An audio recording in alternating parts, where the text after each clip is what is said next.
քանզի եթե Արցախից բռնի տեղահանվածներին այս կերպ փորձում են լռեցնել, ապա դա որևիցե օգուտ չի նույնիսկ Հայաստանի Հանրապետությանը, որովհետև Արցախից բռնի տեղահանված անձիկ չպետք է լռեն, նրանք պետք է բարձրաձայնեն եւ իրենց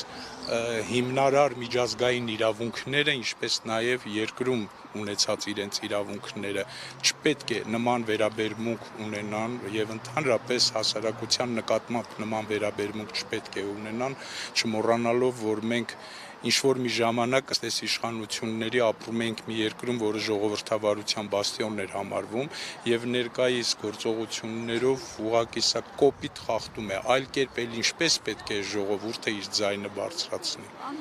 Բայց այս ճնշումները հաշվի առնելով արդյոք այսուհետ արցախցիները կբարձրաձայնեն իրենց բոլոր հուզող հարցերը, այդ թվում նաև Արցախի հարցի օրակարգ բերելը, Արցախ հավաքական վերադառնալը։ Ես չեմ կարծում, որ այս կերպ հնարավոր է այդ հարցերի շրջանակը փակել։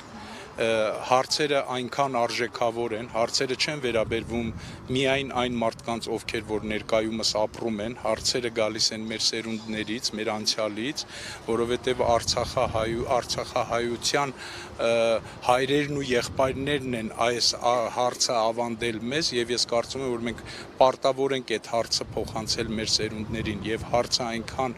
մեծ արժեք ունի, որ նման գործողություններով կարծում եմ, որ